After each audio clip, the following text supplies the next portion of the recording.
50-year journey come full circle. Written by Dr. Matthew A. Johnson, I'm Willie Rose, and we are on Chapter 13, taking a stroll down memory lane.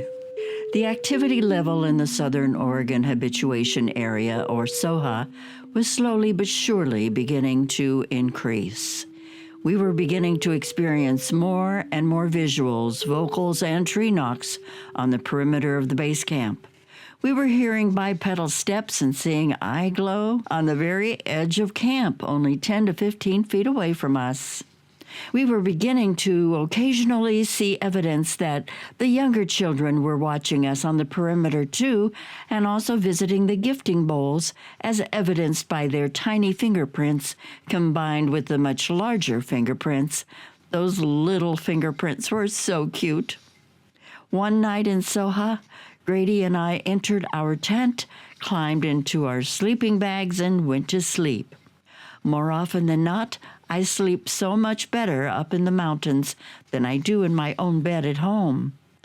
Being in the mountains is therapy for this psychologist. However, around 2 a.m., I woke up because I heard some heavy-footed bipedal steps approaching the backside of our tent where our heads were positioned. All of a sudden, I felt myself being zapped.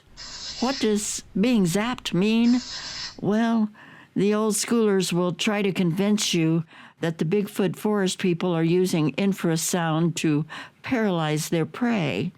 The only problem with their theory is that we aren't prey to the Bigfoot forest people, nor are they using infrasound.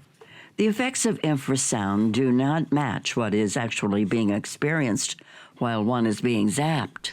The effects of infrasound include fear, sorrow, depression, anxiety, nausea, chest pressure, and hallucination. Instead of experiencing the listed symptoms associated with infrasound, I was experiencing a feeling of relaxation, comfort, and peace. When the Bigfoot forest person was zapping me, it was like my body was being immobilized while I was still very consciously alert. I liken it to going into surgery and the anesthesiologist places a mask over your nose and mouth.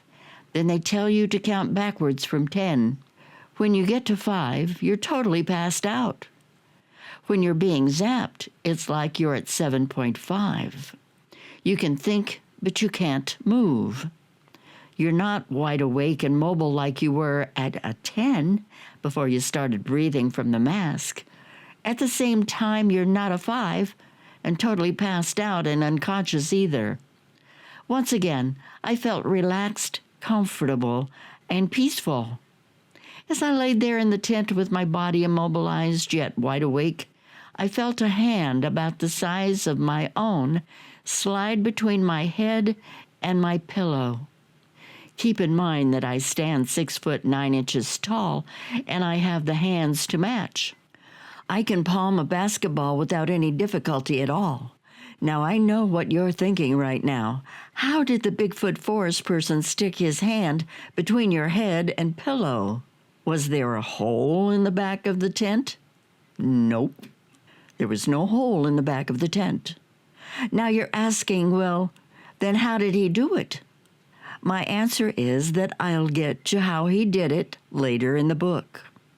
For now, stay with me as I finish addressing the more important aspects of this story. As I laid there in my sleeping bag inside the tent, with a large hand between my head and pillow, I could see what appeared to be a very fast slideshow going on in my mind. The slideshow, with pictures quickly flashing by, began from my infancy. Before I knew it, 15 minutes later, pictures of being in first grade at the John Jacob Astor Elementary School in Astoria, Oregon, were flashing through my head. Although I was enjoying taking a stroll down memory lane, I wasn't enjoying the fact that our connection appeared to be coming across to me as being very one-sided. Although my body was immobilized, I began to wrestle in my mind with the adolescent Bigfoot forest person in order to sever our connection. How was I attempting to do so? Well, all I can explain to you that in my mind I was pushing, pulling, yanking, leveraging, twisting, and turning in order to stop the memory reading process. By the time we reached my middle school years at Leslie Junior High School in Salem, Oregon, I managed to stop the process. I won. He had to stop and listen to me. I said in my mind, "This isn't fair. This isn't right." The adolescent Bigfoot forest person mind spoke back to me. "What isn't fair? What isn't right?" I said, "You get to read through all of my memories and get to know everything about me, but I don't get to know anything about you. If you want to continue reading through my memories, then I need to be able to ask you some questions too." He immediately responded, "I have to speak with the elders first." I said, "Okay." He disconnected from me. I shot back up to a 10, and he walked away from the SOHA base camp through the woods. As I lay there in my sleeping bag inside of my tent, I couldn't believe I experienced what had just happened. I turned my head and looked at the tent wall, and there was no hole in the side of the tent. I couldn't, for the life of me, figure out how he managed to put his hand between my head and my pillow without leaving a hole in the side of the tent. Then I just lay on my back in the dark of the night and waited for his return. About an hour later, as I lay there in the dark, I heard 2 sets of heavy-footed bipedal steps returning to the backside of our tent in the SOHA base camp. I had to say that I was excited, not scared, and my heart was beating faster as the adrenaline was flowing. Suddenly, I felt myself being zapped again. I dropped from a 10 back down to a 7.5 again. My body was immobilized, but I was very conscious and aware of what was going on. Next, I felt a much larger hand slide between my head and the pillow. This very large hand pretty much covered most of my head. The palm of the adult male Bigfoot forest person was down by the base of my skull, while his fingertips were wrapped over the top of my head and resting on my forehead. In short, the very large hand dwarfed my hand, and I don't have little hands. The adult male Bigfoot forest person mind spoke to me. "My son said that you wanted to ask me some questions." I responded, "Yes. Why is he reading through my memories?" The elder answered, "That's our way of knowing what is going on with the human race."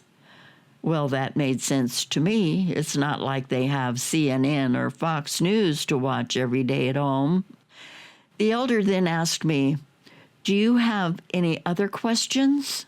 I responded, "Yes. Who are you?" He immediately answered nonchalantly, "We are guardians of the forest, and we protect all who dwell within. Do you have any other questions?" I responded, "No, I'm fine." Then he asked me, "May my son continue to read through your memories?" I replied, "Yes, he may." The elder said, "Thank you," and removed his hand from between my head and the pillow. I felt the smaller hand of the adolescent male slide between my head and the pillow again. I remember thinking right there and then about the amazing difference in the size of hands. I couldn't believe that the father's hand pretty much wrapped around most of my head. That was a freaking huge hand. Then the adolescent male began reading through my memories again. I was amazed that he was able to pick up where he left off. He didn't have to start all over again from my infancy. It was actually kind of fun as I lay there in the tent, enjoying a slideshow review of the life that I had lived. The weird thing was that I wasn't just seeing all of my memories flash before my eyes. I was also feeling all of the feelings associated with the memories in fast-forward speed. I was feeling happy, sad, afraid, and mad in a quick, repetitive cycle over and over and over again. Naturally, I preferred the happy memories. When the adolescent male had completed reading through my memories, he said, "Thank you," to me. I responded, "You're welcome," back to him. Then he disconnected, slid his hand out from between my head and pillow. I shot back up to a 10. The adolescent male walked away from the SOHA base camp with his father. It was really cool laying there and listening to the heavy bipedal footsteps walking away through the woods. Next, as I continued to lay in my sleeping bag inside the tent, I began to question everything. Did this really just happen? Was I dreaming? Was I hallucinating? Did I have a psychotic break? Nope. This really happened. I was wide awake the entire time, and nothing about it smacked of dreaming, hallucinating, or psychosis. Then I suddenly thought to myself, "Oh no, what about Grady?" I turned my body and head to my left to check on him. Grady lifted his head up off of his pillow, looked me straight in the eyes, and said, "They spoke with me too, Daddy." Then he laid his head back down on his pillow and fell quickly back to sleep. I just laid there stunned. Crap, this really did happen. I wasn't dreaming, hallucinating, or experiencing a psychotic break.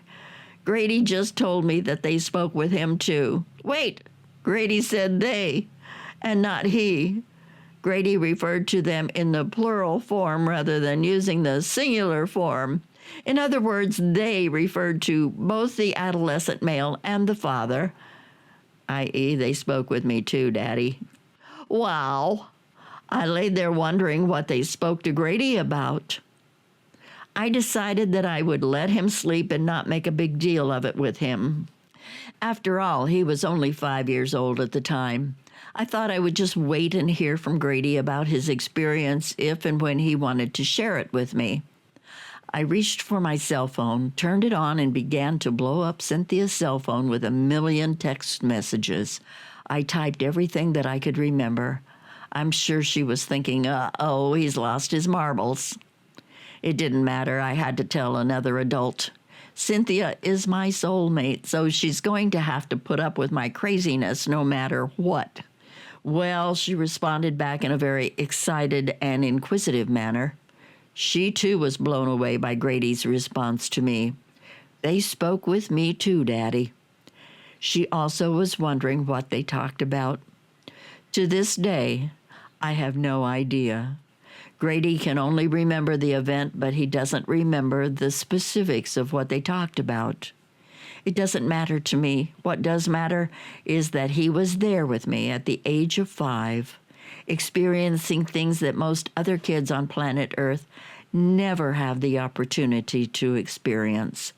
Those are memories with his father that he will never forget. Grady has stories to tell his children and grandchildren. Since that time, as I review the event over and over again in my mind, I'm struck by the cultural differences between the human race and the Bigfoot forest people. They seem to do whatever they want to do whenever they want to do it. For instance, zapping, reading through memories, healing, etc. In other words, they don't ask for permission, they just do it. When they're doing it, they're kind, gentle, and respectful. I was never harmed, nor did I feel afraid. On the other hand, when humans attempt to get close and personal with another human, we ask for permission first. If we don't ask for consensual participation, then we are violating human customs and possibly breaking some laws, too. The other thing that comes to my mind when I'm reviewing this experience is the fact that the mind-speak communications with the adolescent male and his father were all very respectful. The adolescent wasn't going to answer any of my questions without speaking to the elders first. I can think of a whole lot of human adolescents who wouldn't give a crap what their elders thought and often proceed with doing what they want to do on their own free will. I was also impressed with how kind and gentle the adult male Bigfoot forest person treated me.